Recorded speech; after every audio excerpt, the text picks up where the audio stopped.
గత కాలమందు దేవునికి దూరస్తులను మీ దుష్క్రియల వలన మీ మనస్సులో విరోధ భావం గలవారనై ఉండిన మిమ్మును కూడా. చాలు.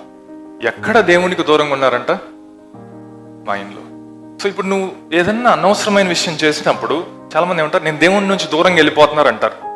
ఈ వ్యక్తి చర్చికి రావట్లేదు, దేవుని నుంచి దూరంగా ఎక్కడికి వెళ్ళట్లా. ఎక్కడ దూరం అవుతున్నాడు? సో ఆదాం ఇప్పుడు దేవునిలో ఎక్కడ దూరం అయ్యాడు? దేవునిలోనే ఉన్నాడు. సో పడిపోవడానికి అవకాశం లేదు.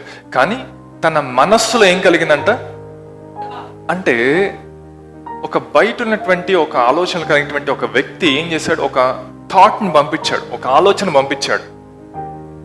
ఆదాం మైండ్లో ఒక ఆలోచన పంపించినప్పుడు ఆదాం ఏం చేశాడు? అప్పుడు తన మైండ్ని తిప్పేయడం స్టార్ట్ చేశాడు. ట్విస్ట్ అవటం స్టార్ట్ అయింది మైండ్. దాన్ని ఏమంటున్నాడు తెలుగులో?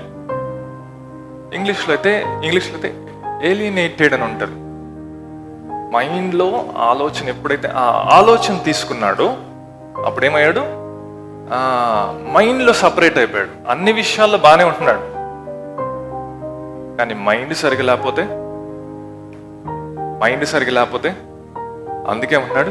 ఎవరి మనస్సు కావాలంటే మనకి క్రీస్తు మనస్సు కావాలంటున్నాడు.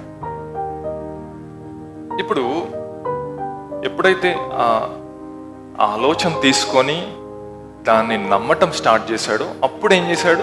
క్రియ చేయటం స్టార్ట్ చేశాడు. ఏం తీసుకున్నాడు? వెళ్ళి ఆ పండుని తీసుకొని దాన్ని తినటం స్టార్ట్ చేశాడు. అప్పుడు ఏమైంది? దానికి మన భాషలో చెప్పాలంటే వెలిగింపు వచ్చింది, జ్ఞానోదయం అయింది. ఏ జ్ఞానోదయం అయింది? అవ్వాల్సింది అవ్వకూడని టైంలో అయింది అది యాక్చువల్గా. సో ఇప్పుడు ఏమైంది? తను చూసుకున్నప్పుడు దిగంబరిగా ఉన్నాడని అర్థమైంది. ఎప్పుడైతే దిగంబరుడిగా ఉన్నాడని అర్థమైందో వెంటనే మానవుడు ఏం చేయటం స్టార్ట్ చేశాడు? ఆదాం అవ్వ ఏం చేశారు? వెళ్ళి ఒక చోట దాక్కోవడం స్టార్ట్ చేశారు.